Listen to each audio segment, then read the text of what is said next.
there cannot be a secret ingredient. യൂട്യൂബിൽ നമ്മൾ ചില കുക്സ് ഒക്കെ ഹോം ഷെഫ്സ് ഒക്കെ റെസിപ്പീസ് ഉണ്ട്, അവർ പറയും സീക്രട്ട് ഇൻഗ്രീഡിയൻറ്റ്, അത് ഞാൻ പറഞ്ഞു തരത്തില്ല. In food safety in the law of FSSAI there is nothing called secret ingredient. നമ്മൾ ഒരു തുള്ളിങ്കി ഇട്ടിട്ടുണ്ടെങ്കിൽ whether it is for taste, color, preservatives, it has to be declared. വർക്കലയിൽ ഞാൻ ഒരിക്കൽ ഭക്ഷ്യസുരക്ഷയുടെ ഹൈജീൻ റേറ്റിംഗ് ഓഡിറ്റിംഗ്, ഇത് FSSAIയുടെ ഒരു ഇനിഷ്യേറ്റീവാണ്. അതിന് പോയപ്പോൾ എൻ്റെ കൺമുന്നിൽ ഒരു കോളേജിലെ വിദ്യാർത്ഥിനി ഷവർമ മേടിക്കുകയാണ്. അപ്പോൾ ഞാൻ പറഞ്ഞു, മോളെ ആ ഇറച്ചിയിൽ ഒരു പിങ്ക് നിറം കണ്ടില്ലേ, അത് വേഗാത്തതല്ലേ, അതൊന്നും കണ്ടില്ല, ഇറ്റ്സ് ഓക്കെ എന്നുള്ള.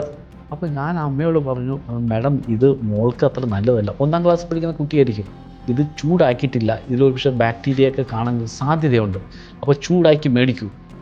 അപ്പോൾ ആ മാഡം എൻ്റെ അടുത്ത് പറഞ്ഞാണ്, സാറ് ഞാൻ ഇത് ഇവിടെ നിന്ന് സ്ഥിരം വന്ന് മേടിക്കുന്നതാണ്. അപ്പോൾ നമ്മുടെ attitude towards food safety has to change. അത് ചേഞ്ച് ആവാത്തോടത്ത് കാലം നമുക്ക് സർക്കാരിനെയും സർക്കാർ സംവിധാനത്തെയും നമുക്ക് ഒരു ഭക്ഷ്യവിഷബാധ വരുമ്പോൾ ഈ ഷവർമയുടെ കേസ് കുറ്റം പറഞ്ഞിട്ട് കാര്യമില്ല, നമ്മളെ തന്നെ ചോദ്യം ചെയ്യേണ്ടതാണ്.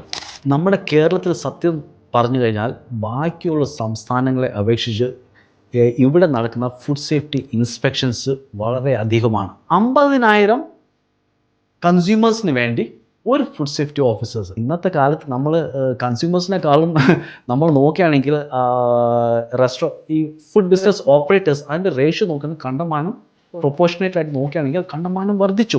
ദയവ് ചെയ്ത് ഭക്ഷ്യസുരക്ഷ ജീവനക്കാർ അല്ലെങ്കിൽ ഡിപ്പാർട്ട്മെൻറ്റിനെ കുറിച്ച് നമ്മൾ അറിയാത്ത കാര്യങ്ങൾ പറയരുത്. അതായത് ഒരു ഫുഡ് സേഫ്റ്റി ഓഫീസറിൻ്റെ ജോലി പരിധി എന്ന് പറയുന്നത് ഒരു അസംബ്ലി നിയോജക മണ്ഡലം, അതായത് ഒരു MLAയുടെ jurisdiction.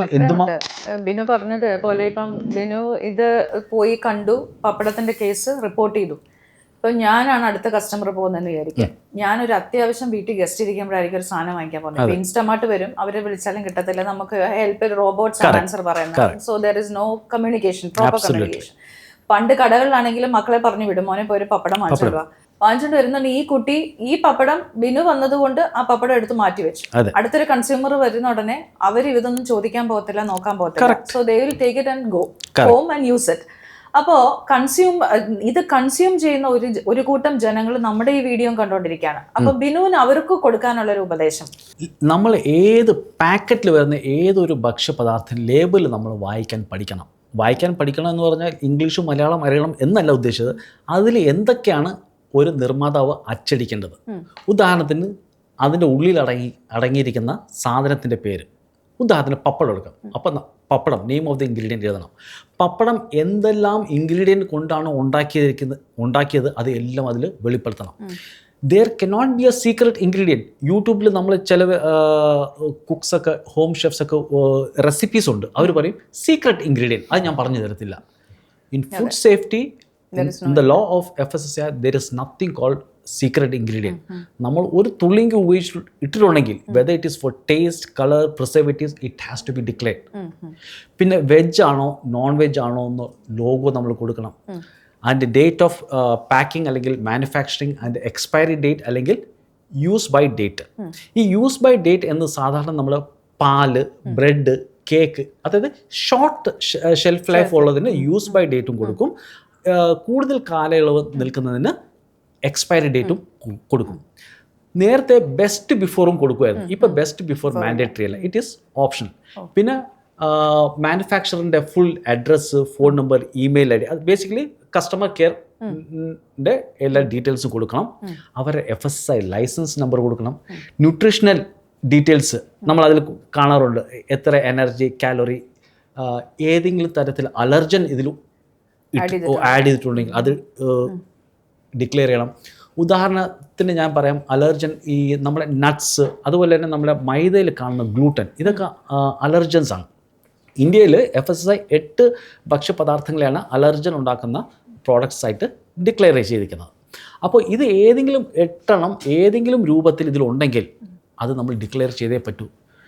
This is for consumer awareness. May be somebody is allergic to nuts.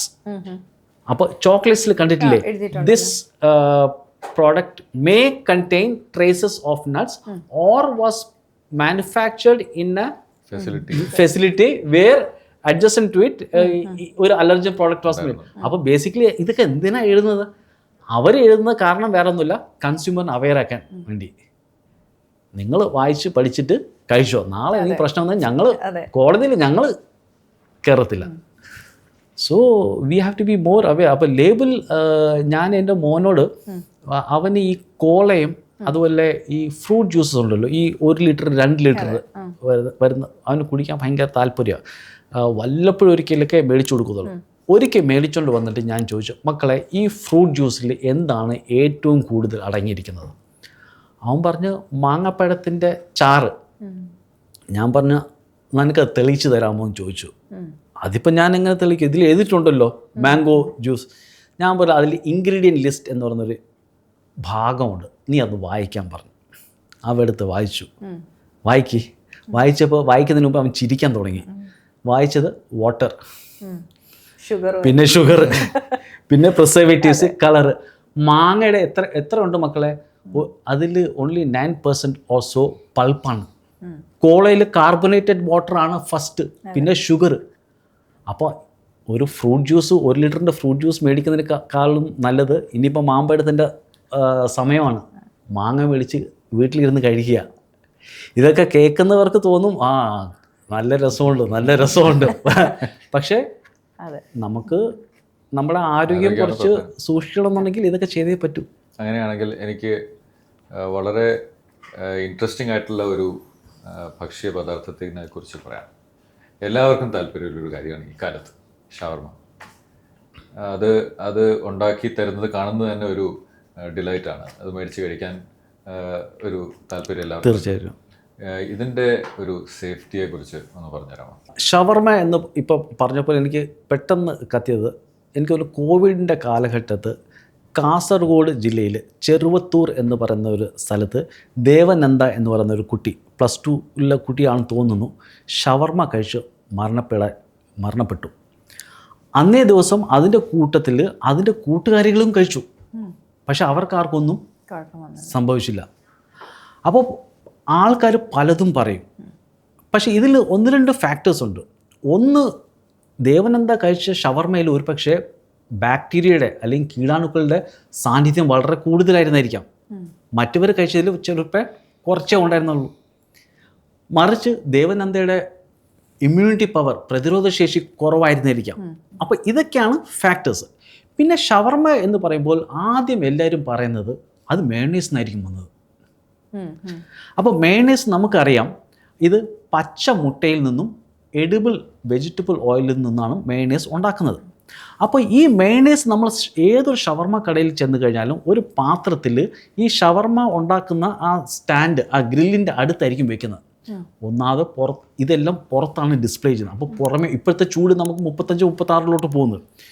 Outside temperature plus ഈ ഗ്രില്ലിൽ നിന്നുള്ള ചൂടും കൂടെ വരുമ്പോൾ ഒരു 40 ഡിഗ്രി സെൽഷ്യസിന് എബവ് പോകും. അപ്പോൾ ദാറ്റ് മീൻസ് അതൊരു ഡേഞ്ചർ സോണിൻ്റെ ഇടയിലാണ്. ഇത് ശരിക്കും പറഞ്ഞാൽ ഒന്നുകിൽ ഫ്രിഡ്ജിൻ്റെ ഉള്ളിൽ വെക്കണം, അല്ലെങ്കിൽ ഒരു ഐസ് ഒക്കെ ഇട്ട പാത്രത്തിൻ്റെ ഉള്ളിൽ വെച്ച് കഴിഞ്ഞാൽ കുഴപ്പമില്ല. അപ്പോൾ ഇതൊരു ഗൈഡ് ലൈൻസ് ഉണ്ടായിട്ടും പാലിക്കാത്തത് കൊണ്ട് നമ്മുടെ കേരളത്തിൽ ഭക്ഷ്യസുരക്ഷാ ഡിപ്പാർട്ട്മെൻറ്റ് പറഞ്ഞു, നിങ്ങൾ പറഞ്ഞിട്ടൊന്നും കേൾക്കുന്നില്ല, ഇനി മുട്ട കൊണ്ടുള്ള പരിപാടിയേ വേണ്ട, മുട്ട ഇല്ലാത്ത മേയണീസ് വിറ്റ്. അതുകൊണ്ടാണ് ഇപ്പം നമ്മൾ മിക്കയിടത്തും കാണും എഗ്ലെസ് മേയണീസ് എന്നൊക്കെയാണ്. കാരണം അതിൽ കണ്ടാമിനേഷൻ വരാതിരിക്കാൻ വേണ്ടിയാണ്. എൻ്റെ ഫുഡ് സേഫ്റ്റി ട്രെയിനിങ്ങിൽ ഈ ഷവർമ വിൽക്കുന്ന സ്ഥാപനങ്ങളിൽ അവരും ക്ലാസ്സിന് വരാറുണ്ട്, മുതലാളിമാരും വരാറുണ്ട്, ഇത് പാചകം ചെയ്ത് കൊടുക്കുന്നവരും. ഞാൻ അവരോട് ചോദിക്കും, നിങ്ങൾക്ക് എങ്ങനെ അറിയാം ഈ ഷവർമ, ഈ ഇറച്ചി നന്നായിട്ട് വെന്തിട്ടുണ്ട്? അപ്പോൾ മുതലാളി ഇങ്ങനെ നോക്കും. അപ്പോൾ ഇതാണ് ഞാൻ പറഞ്ഞത്, നമ്മളൊരു ഫുഡ് ബിസിനസ്സിൽ ഇറങ്ങുന്നവർ, ഒരു മുതലാളിയായിരുന്നാലും A to Z എല്ലാം അറിഞ്ഞിരിക്കണം, ഇൻക്ലൂഡിങ് ദ റെഗുലേഷൻ. സർക്കാർ എന്തെല്ലാം പറയുന്നുണ്ടോ അതെല്ലാം അറിഞ്ഞിരിക്കണം. ഇല്ലെന്നുണ്ടെങ്കിൽ നമുക്ക് അവിടെ കാര്യങ്ങൾ റെഡിയാക്കാൻ പറ്റത്തില്ല. അപ്പോൾ ഈ തൊഴിലാളി പറയും, സാറേ ഞാൻ ഈ ഫീൽഡിൽ വന്നിട്ട് 7-8 വർഷമായി, എനിക്കത് അറിയാം. ഞാൻ താങ്കൾ ഞങ്ങൾക്ക് പറഞ്ഞു തരൂ, എനിക്കറിയത്തില്ല, ബാക്കിയുള്ളവർക്കും അറിയത്തില്ല, അതെനിക്ക് കണ്ടാൽ അറിയാം. ഞാൻ പറഞ്ഞു കണ്ടാൽ മീൻസ് എങ്ങനെയാണ്? അപ്പോൾ നീത്ത് വീട്ടിൽ അയല പൊരിക്കും, എങ്ങനെ അറിയാം ഈ അയല വെന്തു, ഇനി എനിക്ക് എൻ്റെ കുടുംബക്കാർക്ക് ഇത് കൊടുക്കാം, ഇതിൽ ബാക്ടീരിയ ഒന്നും ഇല്ല? പക്ഷെ നമ്മൾ ബാക്ടീരിയയെ കുറിച്ചൊന്നും നമ്മൾ ചിന്തിക്കാറില്ല. നമ്മൾ അത് പച്ച അല്ല, ഇത് വെന്ത് എന്ന് തരുന്ന സൂചനകൾ എന്താണ്? മീൻ. ഈ പറഞ്ഞ പോലെ ആ മുതലാളി പറഞ്ഞ അതേ ഉത്തരം തന്നെ ഞാൻ പറയുന്നത്. കാരണം അതിന്റെ ഒരു ലുക്ക് കാണുന്നുണ്ട്, നമുക്ക് മനസ്സിലായി ഇത് ആയിട്ടുണ്ട്. നമ്മൾ നമ്മുടെ സെൻസ് ഓർഗൻസിന് ഉപയോഗിക്കും. കണ്ണ് കൊണ്ട് ലുക്ക്, നിറം മാറി വരുന്നു അല്ലേ, മൂക്ക് കൊണ്ട് അതിന്റെ മണം, നല്ല മണം വരുന്നു, ചിലപ്പോൾ അതിന്റെ ക്രാക്ലിംഗ് സൗണ്ട് നമ്മുടെ ചെവികൾ കൊണ്ട് കയറുക അല്ലേ. പിന്നെ ചിലപ്പോൾ നമ്മൾ കത്തി കൊണ്ടൊന്ന് കുത്തി നോക്കും, ഒട്ടിട്ടുണ്ടെങ്കിൽ അതിന്റെ അർത്ഥം അത് വെന്തിട്ടില്ല, ഇനിയും കുറച്ചും കൂടെ വേകാനുണ്ട്. പിന്നെ നമ്മൾ ഒരു കഷ്ണം എടുത്തിട്ട് രുചിച്ചു നോക്കും. ഫുഡ് സേഫ്റ്റി പറയുന്നത് ഇതൊക്കെ നിങ്ങൾക്ക് നിങ്ങളുടെ ഒരു പക്ഷേ നിങ്ങളുടെ വീട്ടിലെ അമ്മയിൽ നിന്നോ അല്ലെങ്കിൽ അമ്മൂമ്മയിൽ നിന്നോ നിങ്ങൾ ഗ്രഹിച്ചെടുത്ത കുറച്ച് എക്സ്പീരിയൻസ് ആണ്. പക്ഷെ അത് ശരിയല്ല. We cannot take A risk. അതുകൊണ്ട് എന്ത് ചെയ്യണം? ഫുഡ് തെർമോമീറ്റർ ഉണ്ട്. നമ്മൾ ആശുപത്രി പോകുമ്പോൾ ഒരു ഡോക്ടർ അല്ലെങ്കിൽ നേഴ്സ് നമ്മൾ ടെമ്പറേച്ചർ നോക്കുന്നത് ഒരു ഇങ്ങനെയല്ല, അല്ലെങ്കിൽ തെർമോമീറ്റർ ഇങ്ങനെയല്ല വെക്കുന്നത്, നമ്മുടെ അല്ലേ നാക്കിൻ്റെ ഇടയിൽ വെച്ച് ഉള്ളിലത്തെ ടെമ്പറേച്ചറാണ് അളക്കുന്നത്. എന്നുപോലെ ഭക്ഷണത്തിൻ്റെ ഉള്ളിലത്തെ ടെമ്പറേച്ചർ നമ്മൾ അളക്കുമ്പോൾ അത് 74 ഡിഗ്രി സെൽഷ്യസിന് മേലെ പോയിട്ടുണ്ടെങ്കിൽ ദാറ്റ് മീൻസ് അതിലെ ബാക്ടീരിയയുടെ അളവ് വളരെ കുറവാണ്. പോൾട്രി മീറ്റിൽ പൊതുവെ കാണപ്പെടുന്ന ഒരു ബാക്ടീരിയയാണ് സാൽമോണെല്ല. സാധാരണ പറയുന്നത് നമ്മൾ ഈ ഇറച്ചി കടയിൽ നിന്ന് ഇറച്ചി മേടിക്കുമ്പോൾ 25 കോഴി മേടിച്ചാൽ ഒരെണ്ണത്തിൽ സാൽമോണെല്ല ഉറപ്പാണ്. ഇതൊരു റൂൾ ഓഫ് തമ്പാണ്. അപ്പോൾ ഇതിൻ്റെ ഉള്ളിലത്തെ താപനില 74 ഡിഗ്രി സെൽഷ്യസിന് മേലെ ആണെന്നുണ്ടെങ്കിൽ ഇറ്റ് ഈസ് സേഫ്. പക്ഷേ നമ്മൾ ഷവർമ മേടിക്കാൻ പോകുമ്പോൾ നമുക്ക് കണ്ടിട്ടുണ്ട് ഇത് മേളിൽ നിന്ന് താഴോട്ട് ഇങ്ങനെ സ്ലൈസ് ചെയ്തെടുക്കും. ഇതിൻ്റെ ബാക്കിൽ 2 ബർണർ കാണും, നെറ്റ് പോലെ 2ഓ 3ഓ കാണും. ചില സമയങ്ങളിൽ നമ്മൾ നോക്കുമ്പോൾ ഇതിൽ ഏതെങ്കിലും ഒരെണ്ണം ഗ്യാസ് ഓഫ് ചെയ്തിരിക്കുന്നത്. ഇന്നാണെങ്കിൽ നമുക്ക് ഗ്യാസിനെ കുറിച്ച് നമുക്കൊന്നും പറയണ്ടേ. അപ്പോൾ നമ്മൾ എന്താ വെച്ചാൽ കസ്റ്റമേഴ്സ് ഇല്ല, പക്ഷേ എന്നാലും അവരെ വിചാരം ചെറു ചൂട് ഇങ്ങനെ പൊയ്ക്കൊണ്ടിരിക്കും കഴിഞ്ഞാൽ അത് ഈവനായിട്ട് പോകും. ഇല്ല, ഇത് മേളിലത്തെ മാത്രമേ ഓണുള്ളൂ, താഴത്തെ ഓഫാണെന്നുണ്ടെങ്കിൽ എന്ത് പറ്റും? മേളിൽ അത്യാവശ്യത്തിന് ചൂട് കയറുന്നുണ്ട്, താഴെ കയറുന്നില്ല. അങ്ങനെ ഇരിക്കുമ്പോഴാണ് ഒരു 10 പേര് ചെന്നിട്ട് പറയും, ചേട്ടാ ഒരു 10 ഷവർമ എടുക്കാമോ? ചേട്ടാ ഞങ്ങൾക്ക് പെട്ടെന്ന് തിരക്കുണ്ടേ, സമയമില്ല. അപ്പോൾ ചേട്ടൻ എന്ത് ചെയ്യും? ചേട്ടൻ തീ ഒന്ന് കൂട്ടും, പക്ഷേ ചൂടുള്ളിലോട്ട് 74 ഡിഗ്രി സെൽഷ്യസിന് മേലെ പോകുന്നില്ല. അങ്ങനെ കട്ട് ചെയ്യുമ്പോൾ വെന്ത ഇറച്ചിയും വേഗാത്ത ഇറച്ചിയും കൂടെ വരുമ്പോൾ ക്രോസ് കണ്ടാമിനേഷൻ വരും. പിന്നെ വേറെ ഒന്ന് നമ്മൾ ശ്രദ്ധിക്കാതെ പോകുന്നൊരു കാര്യമുണ്ട്. ചിലപ്പോൾ അവിടെ ഓൾറെഡി കട്ട് ചെയ്ത് വെച്ചിരിക്കുന്ന ഇറച്ചി കാണത്തില്ലേ, അല്ലേ? അപ്പോൾ അതിൻ്റെ ടെമ്പറേച്ചറും ഡേഞ്ചർ സോണിൻ്റെ ഇടയിലായി 5 മുതൽ 60 ഡിഗ്രി സെൽഷ്യസിൽ. അത് വെറുതെ ഒരു പേരിന് വേണ്ടി ആ തീയുടെ മൂട്ടിലിട്ടിട്ട് നമുക്ക് ഇങ്ങോട്ട് തരും. നമ്മൾ എപ്പോഴെങ്കിലും എന്തെങ്കിലും പരാതിപ്പെടാറുണ്ടോ? ഇല്ല. വർക്കലയിൽ ഞാൻ ഒരിക്കൽ ഭക്ഷ്യസുരക്ഷയുടെ ഹൈജീൻ റേറ്റിംഗ് ഓഡിറ്റിംഗ്, ഇത് FSSAIയുടെ ഒരു ഇനിഷ്യേറ്റീവാണ്. അതിന് പോയപ്പോൾ എൻ്റെ കൺമുന്നിൽ ഒരു കോളേജിലെ വിദ്യാർത്ഥിനി ഷവർമ മേടിക്കുകയാണ്. അപ്പോൾ ഞാൻ പറഞ്ഞു, മോളെ ആ ഇറച്ചിയിൽ ഒരു പിങ്ക് നിറം കണ്ടില്ലേ, അത് വേഗാത്തതല്ലേ? അതൊന്നും മിണ്ടിയില്ല, ഇറ്റ്സ് ഓക്കെ എന്നുള്ള. അപ്പോൾ അവരെ വിചാരം നമ്മൾ എന്തെന്നോ പാര വയ്ക്കുകയോ അങ്ങനെ, ഇതൊക്കെയാണ് പ്രശ്നങ്ങൾ. ആലുവയിൽ അടിപൊളി ഒരു സംഭവം പറയാം. ആലുവ മെട്രോ സ്റ്റേഷനിൽ അവിടെ നമ്മൾ കയറുന്നതിന് മുമ്പ് തന്നെ പടി കയറി വരുമ്പോൾ അവിടെ 2-3 ഔട്ട്ലെറ്റ്സുകളുണ്ട്. അപ്പോൾ ഒരിക്കൽ ഞാൻ ട്രെയിനിങ് എല്ലാം കഴിഞ്ഞിട്ട് അവിടെ നിന്നൊരു ചുക്ക് കാപ്പിയും കുഴക്കട്ടയും കഴിച്ചുകൊണ്ടിരിക്കാം. അപ്പോൾ ഞാൻ നോക്കുമ്പോൾ അവിടെ ഒരു അമ്മയും മോളും വന്നിട്ട് ഷവർമ മേടിച്ചുകൊണ്ട് പോവുകയാണ്. അപ്പോൾ ഈ ഷവർമ എന്ന് പറഞ്ഞാൽ പൊതിഞ്ഞ് അവിടെ വെച്ചിരിക്കുകയാണ് ക്യാബിനറ്റിനുള്ളിൽ. ആ ക്യാബിനറ്റ് അത് ഹീറ്റ് ഒന്നും അതിൻ്റെ അകത്ത് ഇല്ല, അല്ലെങ്കിൽ ചില്ലർ പോലുമല്ല. അപ്പോൾ ഞാൻ അമ്മയോട് പറഞ്ഞു, മാഡം ഇത് മോൾക്ക് അത്ര നല്ലതല്ല, 1ാം ക്ലാസ്സിൽ പഠിക്കുന്ന കുട്ടിയായിരിക്കും, ഇത് ചൂടാക്കിയിട്ടില്ല, ഇതിലൊരു പക്ഷേ ബാക്ടീരിയയൊക്കെ കാണാനുള്ള സാധ്യതയുണ്ട്, അപ്പോൾ ചൂടാക്കി മേടിക്കൂ. അപ്പോൾ ആ മാഡം എൻ്റെ അടുത്ത് പറഞ്ഞാണ്, സാറേ ഞാൻ ഇത് ഇവിടെ നിന്ന് സ്ഥിരം വന്ന് മേടിക്കുന്നതാണ്. അപ്പോൾ നമ്മുടെ attitude towards food safety has to change. അത് ചേഞ്ച് ആവാത്തോടത്ത് കാലം നമുക്ക് സർക്കാരിനെയും സർക്കാർ സംവിധാനത്തെയും നമുക്ക് ഒരു ഭക്ഷ്യവിഷബാധ വരുമ്പോൾ ഈ ഷവർമയുടെ കേസ് കുറ്റം പറഞ്ഞിട്ട് കാര്യമില്ല, നമ്മളെ തന്നെ ചോദ്യം ചെയ്യേണ്ടതാണ്. നമ്മൾ ഈ സ്ട്രീറ്റ് ഫുഡിൻ്റെ കാര്യം കുറച്ച് മുമ്പേ ഡിസ്കസ് ചെയ്തിരുന്നു. അപ്പോൾ സ്ട്രീറ്റ് ഫുഡിനകത്ത് എനിക്ക് അറിയാനുള്ള ഒരു ക്യൂരിയോസിറ്റി ഉള്ളത്, നമ്മൾ ഈ ഹോട്ടൽസിലാണെങ്കിലും റെസ്റ്റോറൻറ്റ്സിലാണെങ്കിലും റെഗുലർ ചെക്കപ്സ് വരും, അല്ലെങ്കിൽ റാൻഡം റെയ്ഡ്സ് എന്ന് പറയുന്ന പോലെ റെഗുലർ ചെക്കിങ്ങിന് ആൾക്കാർ വരും. ഈ തട്ടുകട വൈകുന്നേരം തുറക്കുന്നു, ഈ തട്ടുകടക്കാർക്കും ഇതുപോലുള്ള എന്തെങ്കിലും ചെക്ക് ഫോളോ അപ്സോ അല്ലെങ്കിൽ റാൻഡം ചെക്സോ വരാറുണ്ടോ? തീർച്ചയായിട്ടും. ഇതിൽ എനിക്ക് ഒരു തിരുത്തൽ ചെയ്യാനുണ്ട്. റെയ്ഡ് എന്നല്ല, അത് എനിക്ക് മാധ്യമപ്രവർത്തകർ പൊതുവെ ഒരു ഹൈപ്പിന് വേണ്ടി ഉണ്ടാക്കുന്ന ഒരു വാക്കാണ് റെയ്ഡ്. ഇത് ശരിക്കും പറഞ്ഞാൽ ഇൻസ്പെക്ഷനാണ്. ഇൻസ്പെക്ഷൻ. ഇത് തട്ടുകടകളും നടക്കുന്നുണ്ട്. നമ്മുടെ കേരളത്തിൽ സത്യം പറഞ്ഞു കഴിഞ്ഞാൽ ബാക്കിയുള്ള സംസ്ഥാനങ്ങളെ അപേക്ഷിച്ച് ഇവിടെ നടക്കുന്ന ഫുഡ് സേഫ്റ്റി ഇൻസ്പെക്ഷൻസ് വളരെ അധികമാണ്. ഇത് അവരെ നോർമൽ വർക്കിംഗ് അവേഴ്സിൽ മാത്രം നടക്കുന്നതല്ല. ഇപ്പോൾ ഉത്സവങ്ങളുടെ സമയങ്ങളിൽ രാത്രി സ്ക്വാഡ് ഇറങ്ങാറുണ്ട്. മത്സ്യങ്ങൾ വരുന്ന സമയത്ത് ഇവർക്കറിയാം ചെക്ക് പോസ്റ്റും അവിടെ രാത്രി കാലങ്ങളിൽ അൺഅനൗൺസ്ഡ് ആയിട്ട് ഇവർ ചെയ്യാറുണ്ട് വെള്ളത്തിൻ്റെ കാര്യത്തിൽ. അപ്പോൾ ഇൻസ്പെക്ഷൻസ് ഈവൻ തട്ടുകടകളെ കേന്ദ്രീകരിച്ച് മാത്രം ഒരു പെർട്ടിക്കുലർ സമയത്ത് അവർ നടത്താറുമുണ്ട്. അപ്പോൾ അതെല്ലാം എല്ലാവർക്കും ബാധകമാണ്. അപ്പോൾ അത് നടക്കുന്നുണ്ടോ എന്ന് ചോദിച്ചു കഴിഞ്ഞാൽ തീർച്ചയായിട്ടും അത് നടക്കുന്നുണ്ട്. പക്ഷേ ഇതൊന്നും ജനങ്ങളുടെ കണ്ണിൽ ഇത് പെടുന്നില്ല. അതുകൊണ്ട് അവർക്ക് ധാരണയുണ്ട് തട്ടുകടക്കാർ FSSAIയുടെ അനുവാദം ഇല്ലാതെയാണ് ബിസിനസ് പ്രവർത്തിക്കുന്നത്, അവർ ഗുണ്ടായിസത്തിൻ്റെ പേരിലാണ് ഇതൊക്കെ ചെയ്യുന്നത് എന്നൊക്കെ പറയുന്നത് അത് എനിക്ക് അതിനോട് അത് തെറ്റിദ്ധാരയാണ്. അതിന്റെ പ്രോപ്പർ ലീഗൽ ഡോക്യുമെന്റോട് കൂടിയാണ് അവർ റൺ ചെയ്യുന്നത്. ആണ്. ഈ ലീഗൽ ഡോക്യുമെന്റ് എന്ന് പറയുന്നത് നമുക്ക് FSSAIയുടെ അനുമതി ഇല്ലാതെ നമുക്ക് ഭക്ഷണവുമായി ബന്ധപ്പെട്ട് യാതൊരു ബിസിനസ്സും ചെയ്യാൻ പാടില്ല. സിമ്പിളായിട്ട് പറഞ്ഞു കഴിഞ്ഞാൽ കപ്പലണ്ടി ഒരു ഉന്തുവണ്ടിയിൽ കൊണ്ടുപോയി കച്ചവടം ചെയ്യുന്ന ഒരാൾ, അല്ലെങ്കിൽ റോഡ് സൈഡിൽ മത്സ്യം അല്ലെങ്കിൽ പച്ചക്കറി വിൽക്കുന്ന ഒരു വ്യക്തി, ഇവർക്കും FSSAIയുടെ അനുമതി വേണം. എന്തിനാ നമ്മളിപ്പോൾ വീടുകൾ കേന്ദ്രീകരിച്ച് ഇപ്പോൾ ഒരു കേക്ക് അല്ലെങ്കിൽ പൊതിച്ചോറ് ക്ലൗഡ് കിച്ചൺസ് ഉണ്ട്. ക്ലൗഡ് കിച്ചൺസ് വേണം. ഞാനത് ചോദിക്കാനായിട്ട് വരായിരുന്നു. ക്ലൗഡ് കിച്ചൺസിന് എങ്ങനെയാണ്, ഇതുമായിട്ട് ബന്ധപ്പെട്ട് തന്നെ ചോദിക്കാൻ വരായിരുന്നു. ക്ലൗഡ് കിച്ചൺസ് ഇപ്പോൾ ഒരുപാട് പേര് ഓപ്പൺ ചെയ്യുന്നുണ്ട്. അവിടെ വീടുകളിലായിരിക്കും ചിലപ്പം, അല്ലെങ്കിൽ അവിടെ എങ്ങനെയാണ് ഇത് മെയിൻറ്റെയിൻ ചെയ്യുന്നത്, ഈ ഒരു സ്റ്റാൻഡേർഡ്സ് മെയിൻറ്റെയിൻ ചെയ്യുന്നത്? സ്റ്റാൻഡേർഡ്സ് എന്ന് പറയുന്നത് ഇതൊരു സെൽഫ് കംപ്ലയൻസ് ആണ്. ഞാൻ നേരത്തെ പറഞ്ഞു ഫുഡ് സേഫ്റ്റി എന്ന് പറയുന്നത് നമ്മുടെ ഉപഭോക്താവിന് കൊടുക്കുന്ന അഷുറൻസ് ആണ്. അതായത് ഞാൻ പാചകം ചെയ്ത അല്ലെങ്കിൽ മാനുഫാക്ചർ ചെയ്ത ഭക്ഷണം അത് സുരക്ഷിതമാണ് അല്ലേ?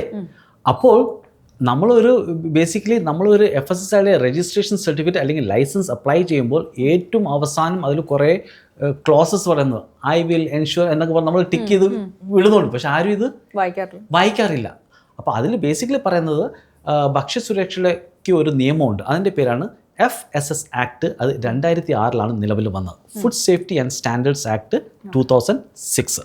അപ്പോൾ ഇതിൽ ഷെഡ്യൂൾ 4 നമ്മളൊരു FSS ആക്ട് വലിയൊരു പുസ്തകമാണെന്ന് നമ്മൾ സങ്കല്പിച്ചാൽ അതിലൊരു പ്രത്യേക ഒരു ചാപ്റ്റർ എന്ന് നമ്മൾ സങ്കല്പിക്കുക, ഷെഡ്യൂൾ 4. ഈ ഷെഡ്യൂൾ 4 പറയുന്ന ഹൈജീനും സാനിറ്ററി പ്രാക്ടീസസ് എന്താണെന്ന് വളരെ വ്യക്തമായിട്ട് അതിൽ എഴുതിയിട്ടുണ്ട്. ഇത് കേറ്ററിംഗ്കാർക്ക്, അതായത് റെസ്റ്റോറൻറ്റ് ബിസിനസ് കേറ്റർ അവർക്ക് സെപ്പറേറ്റ് ആണ്, മാനുഫാക്ചറേഴ്സിന് സെപ്പറേറ്റ് ആണ്, പോൾട്രി മീറ്റ് പ്രോഡക്ട്സ് അവർക്ക് സെപ്പറേറ്റ് ആണ്, സ്ലോട്ടർ ഹൗസ്, ഡെയറി പ്രോഡക്ട്സ് അവർക്ക്. അപ്പോൾ ഇവർക്ക് എല്ലാവർക്കും വ്യത്യസ്തമായ എഴുതിയിട്ടുണ്ട്. എന്നാലും 70% കൂടുതലും ഗൈഡ് ലൈൻസും എല്ലാവർക്കും സെയിം ആണ്. അപ്പോൾ ഇതിൽ പറയുന്നുണ്ട് ഈ 1 ഏപ്രിൽ മുതൽ ഈ FSSAIയുടെ രജിസ്ട്രേഷൻ ലൈസൻസിൽ ചെറിയ മാറ്റങ്ങൾ വന്നിട്ടുണ്ട്. അതായത് ഇപ്പോൾ പറയുന്നത് വാർഷിക വിറ്റുവരവ്, അതായത് നമ്മുടെ ടേൺ ഓവർ ലാഭമല്ല, വാർഷിക വിറ്റുവരവ് 1.5 കോടി വരെ ആണെന്നുണ്ടെങ്കിൽ ഒരു വർഷത്തേക്ക് 100 രൂപ കൊടുത്ത് രജിസ്ട്രേഷൻ സർട്ടിഫിക്കറ്റ് എടുത്താൽ മതി. അതിന് തൊട്ട് മുന്നേ 12 ലക്ഷമായിരുന്നു സീലിംഗ്. ഇതിപ്പോൾ കൂട്ടി. അപ്പോൾ മെജോറിറ്റിയുള്ള ആൾക്കാരും ഈ രജിസ്ട്രേഷൻ സർട്ടിഫിക്കറ്റിൻ്റെ പരിധിയിൽ വരും. അപ്പോൾ രജിസ്ട്രേഷൻ സർട്ടിഫിക്കറ്റ് അപ്രൂവ് ചെയ്യുന്ന അതോറിറ്റി എന്ന് പറയുന്നത് ആ പ്രദേശത്ത് ഫുഡ് സേഫ്റ്റി ഓഫീസറാണ്. അപ്പോൾ ശരിക്കും പറഞ്ഞാൽ ഇപ്പോൾ ഫുഡ് സേഫ്റ്റി ഓഫീസർമാരുടെ ജോലി വർദ്ധിച്ചു. കാരണം അവരുടെ ജൂറിസ്ഡിക്ഷനിൽ വരുന്ന ഫുഡ് ബിസിനസ് ഓപ്പറേറ്റേഴ്സ് കണ്ടമാനം. ഇപ്പോൾ യുവതലമുറയ്ക്ക് അതൊരു ഓപ്പർച്യൂണിറ്റി കൂടിയാണ് ആക്ച്വലി. ഫുഡ് സേഫ്റ്റി ഒരു കോഴ്സ് കഴിഞ്ഞു കഴിഞ്ഞാൽ അവർക്കൊരു ജോലി സാധ്യത അതിലോട്ട് ചെറിയ കമന്റ് എന്ത് പറയാം? അതിനോട് എനിക്ക് പറയാനുള്ളത്, നമ്മുടെ വേൾഡ് ഹെൽത്ത് ഓർഗനൈസേഷൻ ഒരു റൂൾ ഓഫ് തമ്പ് ഉണ്ടാക്കി വെച്ചിട്ടുണ്ട്. അതായത് 50,000 കൺസ്യൂമേഴ്സിന് വേണ്ടി ഒരു ഫുഡ് സേഫ്റ്റി ഓഫീസേഴ്സ്. പക്ഷേ ഇന്നത്തെ കാലത്ത് നമ്മൾ കൺസ്യൂമേഴ്സിനെക്കാളും നമ്മൾ നോക്കുകയാണെങ്കിൽ ഈ ഫുഡ് ബിസിനസ് ഓപ്പറേറ്റേഴ്സ് അതിൻ്റെ റേഷ്യോ നോക്കുകയാണെങ്കിൽ കണ്ടമാനം പ്രൊപ്പോർഷനേറ്റ് ആയിട്ട് നോക്കുകയാണെങ്കിൽ അത് കണ്ടമാനം വർദ്ധിച്ചു. അപ്പോൾ ഒരു ഫുഡ് സേഫ്റ്റി, ഞാനൊരു ചോദ്യം ചോദിക്കട്ടെ, ഒരു ഫുഡ് സേഫ്റ്റി ഓഫീസറിൻ്റെ ജോലി പരിധി എന്ത് മാത്രമാണെന്ന് എന്തെങ്കിലും ഗ്രാഹ്യമുണ്ടോ? അതായത് ഒരു ജില്ലയാണോ, പഞ്ചായത്താണോ, ബ്ലോക്കാണോ? ഇല്ല, അറിയില്ല. ഒരു പിടിയില്ല. ഇതൊന്നും അറിഞ്ഞുകൂടാതെയാണ് ഒരു ഭക്ഷ്യവിഷബാധ വരുമ്പോൾ അല്ലെങ്കിൽ പ്രശ്നം വരുമ്പോൾ സമൂഹ മാധ്യമത്തിൽ ഓരോരുത്തരും നേരിട്ട് ചാമ്പും.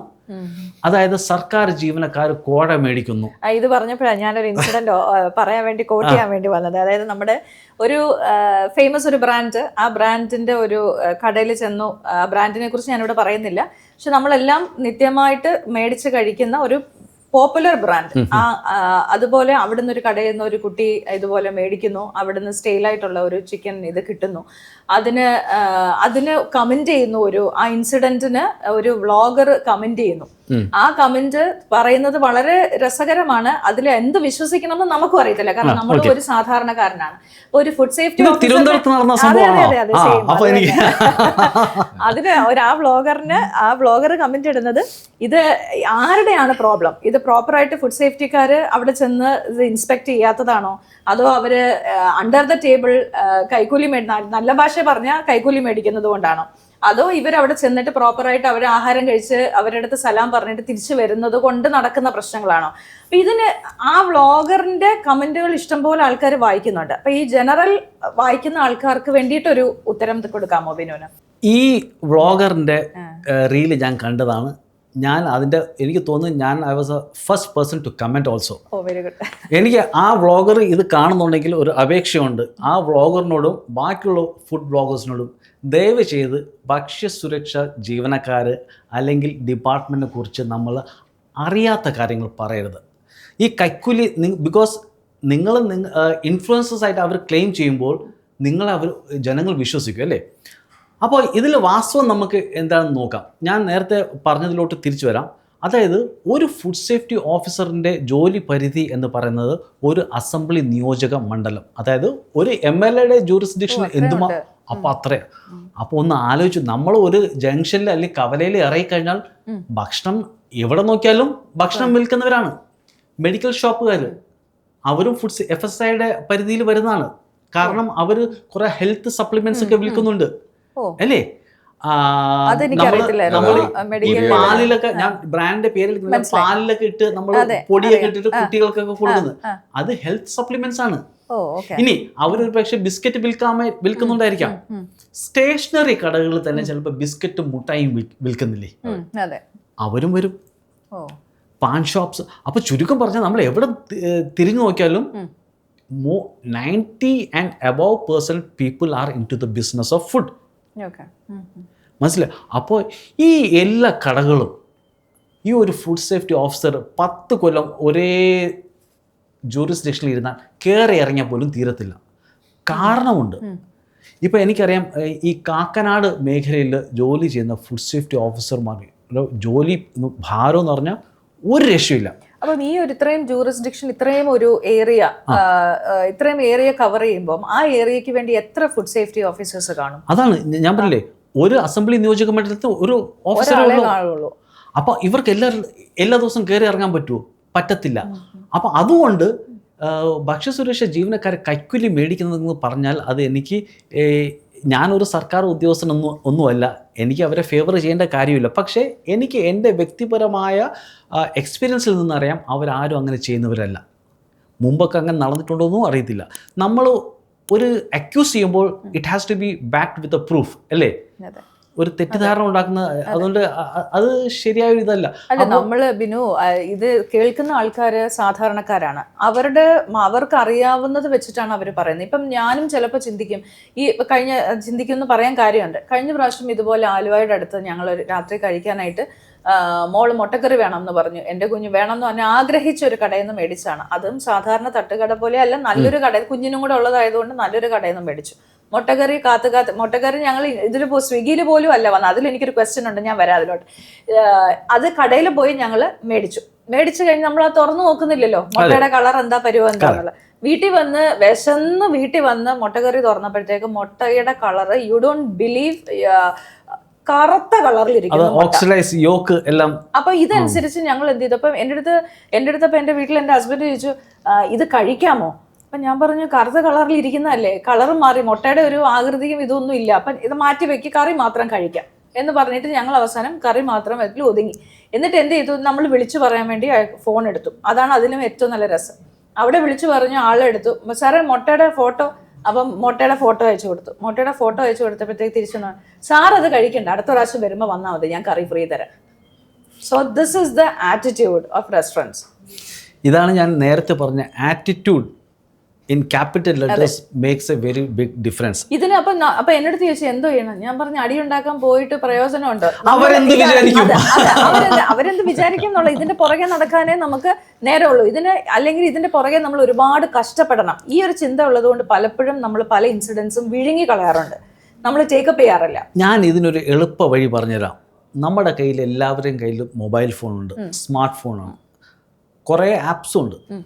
ഫുഡ് സേഫ്റ്റിക്ക് വേണ്ടി FSSAI ഉണ്ടാക്കിയ ഒരു ആപ്പ് ഉണ്ട്, അതിൻ്റെ പേരാണ് ഫുഡ് സേഫ്റ്റി കണക്ട് ആപ്പ്.